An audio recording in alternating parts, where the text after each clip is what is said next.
Hello, and welcome to Spicy Toast Gaming. Thank you for tuning in to another Spicy Toast video. Today we'll be going over Leona in our guide for Path of Champions. If you enjoy this video, please like and subscribe, and let's get into it. So starting off with a brief overview, just so you can know how the deck plays and whether or not this is a deck you want to invest your time and shards into. So first we have Daybreak. So Daybreak is the main effect or the main keyword that Leona's deck is built around. And what it is the first card you play each round will benefit as being a Daybreak card. So if you play Diana, Diana is the opposite with Nightfall. So the first card you play doesn't have any benefits, and then every other card after that will. Daybreak, the first card you play each round, can benefit from a Daybreak effect. And so pretty much every card in your deck has some sort of bonus if it's the first card you play each round. Next we have Control. So the deck, especially once Leona is on the board, is very much focused on stunning the enemy units. And so normally you're going to be controlling the entire match, making sure the enemy can never attack you or never attack with their strongest units. And then when you attack, you're making sure that they can't block you. So quite often you're able to combo their entire board and they really can't do anything to stop your units. Now into that is the combo aspect. So you're trying to build up, prepare for this combo. Normally you're playing Leona, and then that round or the next round, you're setting off this combo to then win the game. So if you like kind of building towards that throughout your game, then this could be a great deck for you. But if you want to just be more aggressively attacking every single round and just trying to overwhelm your opponent immediately, then it might be a different deck for you. So with this, it's defensive. You're trying to set up for that combo, you're preparing for that. That means you're not just attacking every single turn or not attacking with all of your units. You need to be saving some of them and preparing for this mid-game combo to win. With all of this, the deck can be quite low investment. I don't think you need to get the 3 stars to really succeed, and even at lower levels, you'll still be quite good at taking on tougher opponents.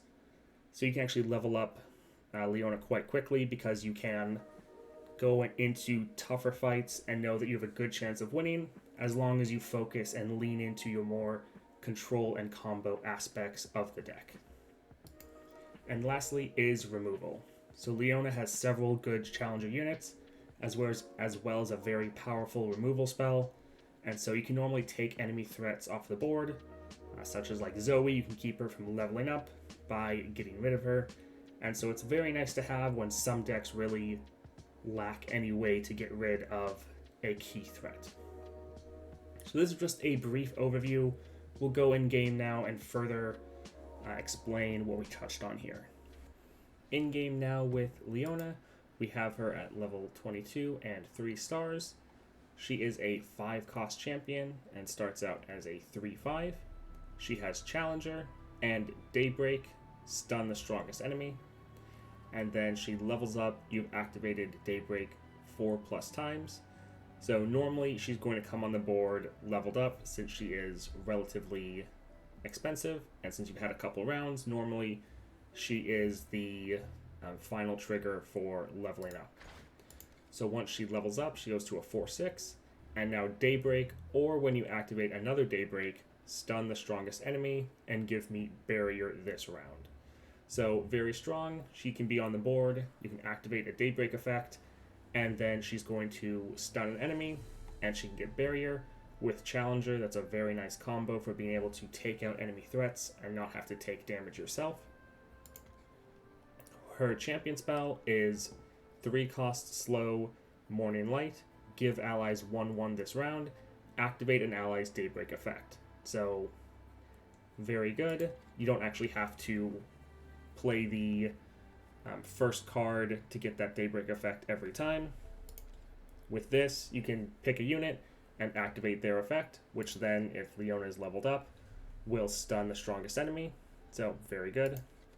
This is the skill that goes out, the stunning the strongest enemy. If we take a look at her star powers, So her 3-star is allies have Daybreak, or when you activate another Daybreak, grant me 1/1. For the rank 1 version of this, it's just the allies have Daybreak, grant me 1/1. With the 2-star, every time you're activating that Daybreak effect, if a unit's on the board, they're getting that 1/1. So as long as your units are staying alive, they're just scaling up throughout the entire game. And so you can get some pretty large units. Piety's Reward, +1 starting mana. When you level up an ally champion, create a Morning Light in hand. It costs 0. So Morning Light, this is her spell. It's buffing up your board with 1/1, and you're activating a Daybreak effect. Now this isn't fleeting or anything like that, it's just creating a 0-cost Morning Light in hand if you level up an ally champion, so not just Leona. And so you can hold on to that until it's the right time to use it, and it'll just sit there costing 0, and so you can use it whenever you feel like it's the most appropriate. If we take a look at the starting deck, so we have Solari Soldier, Daybreak, give me 1/1 this round, as well as a Philosopher's Stone for a little bit of draw. We have Zenith Blade, which goes down to a 1 cost once you get Tear of the Goddess, which is very nice. You can essentially pull every single one of these out of your deck and just have a huge power spike, especially there's a lot of ways to get this down to 0 cost. But it's a slow spell, grant an ally 1 power and 2 health, give it Overwhelm this round, and Daybreak you draw another Zenith Blade.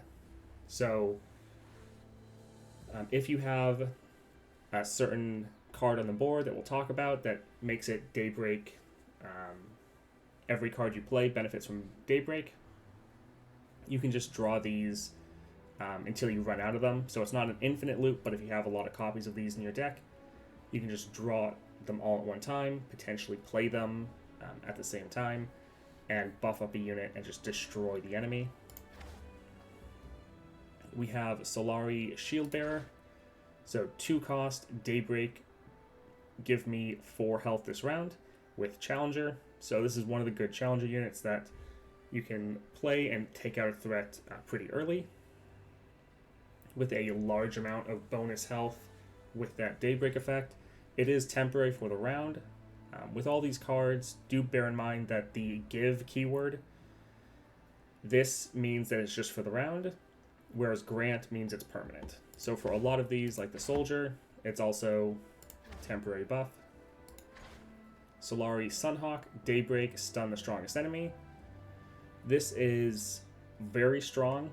You normally want this to be on the board, and when you are using your Morning Light or her champion spell, you're normally going to be targeting this Sunhawk, because what happens is then you're stunning 2 units. You're activating the Daybreak effect of this card, which stuns the strongest enemy, and then Leona, her ability occurs after that, and then they stun the next strongest enemy. So you really have a massive amount of control if you're able to just keep this alive on the board. We have Blinded Mystic, play, grant an ally 1/1, and silence an enemy follower. Because of her star powers, all of your units do benefit from Daybreak, but this card doesn't have a 1 built into it, so it's just the 1/1 you get from Leona's star powers. So if you want to play an extra unit this round, but you've already activated the Daybreak effect, this could be decent. Gives you a nice way to mess with the enemy. If they have a very strong unit, you can use this and just reduce it down to its base version without any special effects. We have this card I'm not sure how to pronounce. So you can play, grant an ally Spell Shield or Overwhelm, or you can give it to her. So this can be pretty nice to either protect a unit or push some extra damage. So we have Ravun, Daylight Spear. So Daybreak, create a random Daybreak card in hand, but he has the special text of, it's always day for us. So if this card is on your board, any card you play will benefit from its Daybreak effect. So that is incredibly powerful, especially with Leona and with her star powers, because you can then be buffing up your entire deck, activating Daybreak effects constantly, and your entire deck is just going to get massive. You'll be able to stun so many units. This card is amazing, and you always want to have this on the board before Leona, if possible, just so you have the freedom of activating many different Daybreak effects, which means that Leona is just going to be stunning the entire enemy board. Very strong combo, very good that it gets reduced down to a 4, so you can play it before Leona. We have Leona herself at 5, and we have Sunburst also at 5. So this one, you sometimes don't need to play it with Daybreak. It's just going to deal 6 damage to a unit, so very good removal. If you play it with Daybreak, it's going to silence it this round and then deal 6 damage to it. So if they have bonus stats, you can use this to get rid of those stats and then just kill them. You also get the Charging Sigil to buff this up to 8 damage. One thing to note here, all of Leona's spells are slow. So Sunburst here is slow, Zenith Blade is slow, Leona's Morning Light is slow. So if you can get slow but steady, the power that all of your slow speed spells occur again, it's absolutely incredible for Leona in many different ways. So with Leona's Morning Light, what happens is if she uses this on the Sunhawk, it then activates the Sunhawk twice, which then means Leona then stuns 2 people as well. So you play 1 card, it gets doubled, and suddenly you've stunned 4 units on the enemy board. So very powerful. It also happens with Zenith Blade. You'd play 1 Zenith Blade, but it counts as activating Daybreak twice, and then Leona is able to stun 2 units. So slow but steady is probably one of the best possible spells or powers to get in game, and we'll touch on that in the power section. I just wanted to bring it up here just so you can see, yes, all of her spells are slow. They're all going to benefit from that, and it's very good on her. Alright, let's go take a look at relics now. So these are the relics that I think work best on her. So we have the Grand General's Counter Plan. Round start, create a fleeting copy of me in hand, which means that if for some reason Leona died, you could play her again. But what's normally going to happen is that you're going to be having her champion spell in hand. Now her champion spell, like we've talked about many times, is this Morning Light. This is the same spell that's going to be generated from her 2-star power as well, the 0 cost Morning Light. And so you're able to activate an ally's Daybreak effect. That scales very well with your star powers of when an ally's Daybreak effect gets activated, grant your units 1/1 if you have the 3 stars. But then also with Leona, when you activate a Daybreak effect, she stuns the strongest enemy and gets barrier. So it's a very good spell that you want to be using as often as possible. So for the relics, being able to have this getting generated every single round just gives you a massive amount of control, and that really feeds into her whole control combo aspect. Now, Archangel Staff, it's refilling your spell mana.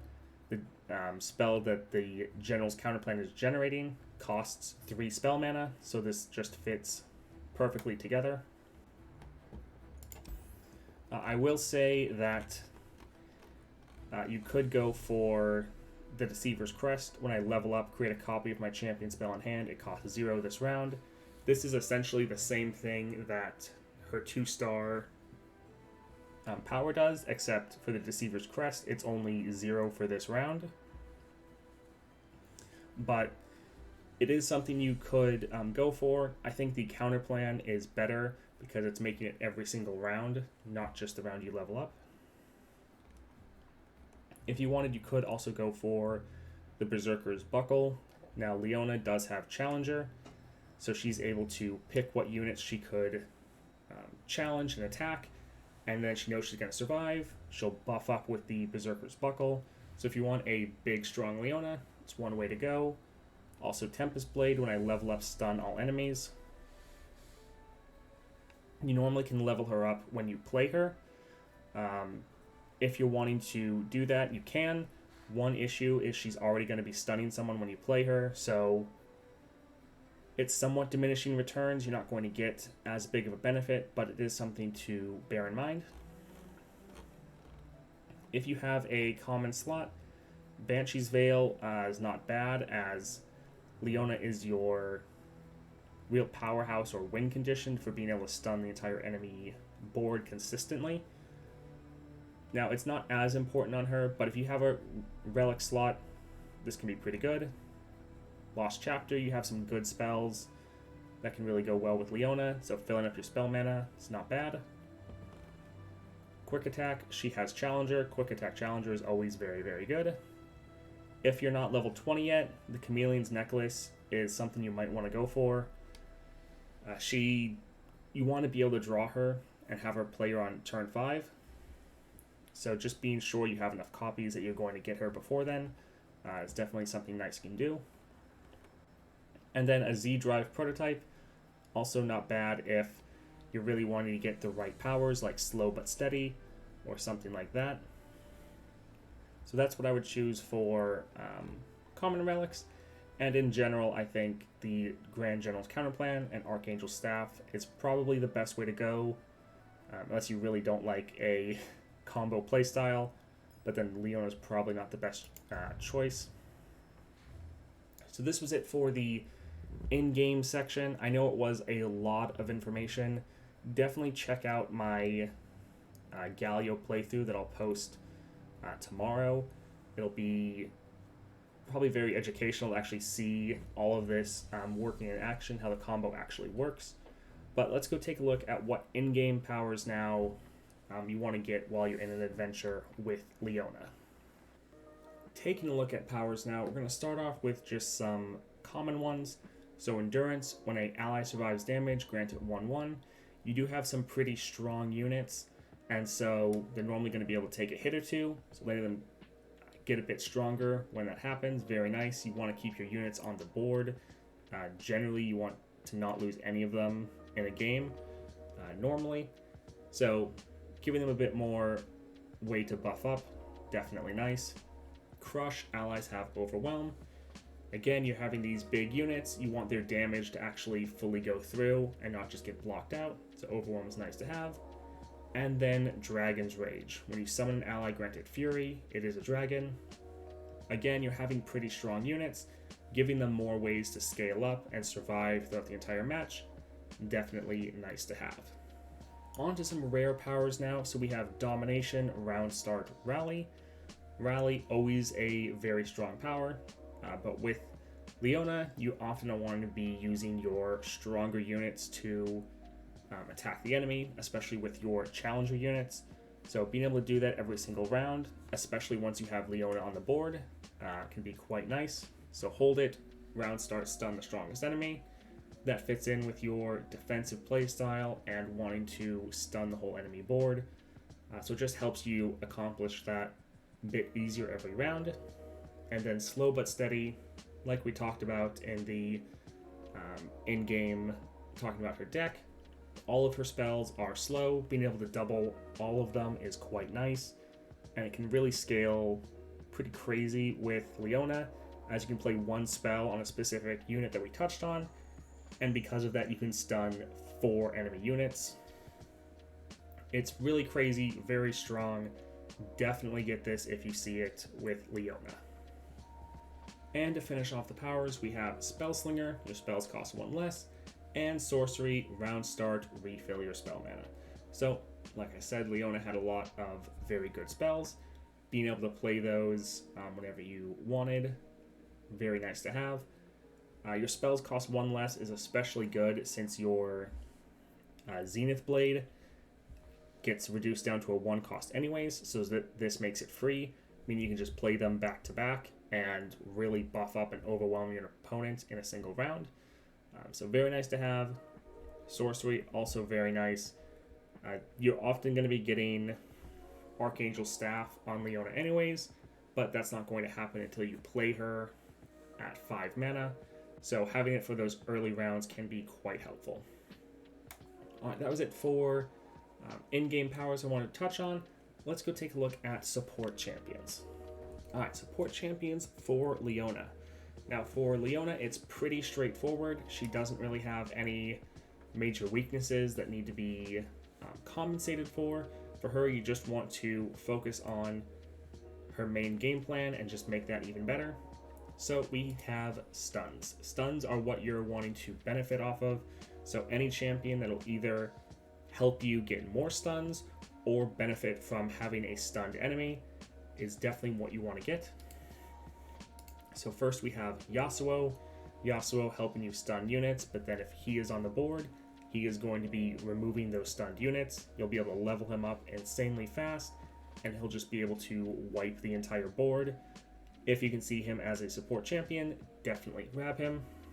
And next we have Swain. Again, Swain has some great benefits for fighting stunned units. His 1-cost spell deals 5 damage, I believe, to a stunned unit, so it gives you even more great removal. So you're already stunning a lot of people, and then now you can take them off the board with little hassle. So here are a couple units I think would work very well for you, but really anyone that's going to help you get more stuns and benefit from that is probably who you want to grab. Also with support champions, always be looking at who just has the best items, because that can potentially be more important than anything else, depending on if they're epics and if they work well with your game plan. So if it's like a cheap unit that has a last breath rally, or a unit that has like elusive or scout on it that you really benefit from, so always be keeping that in mind. Alright, so that's it for support champions and the Leona guide. Thank you for watching. Thank you so much for watching that video. We're putting out daily content for Path of Champions, so if that interests you, please like, subscribe, hit that notification bell, and comment down below. We're just starting out here on YouTube, trying to grow the channel, so any help is greatly appreciated. Thank you, and have a great day.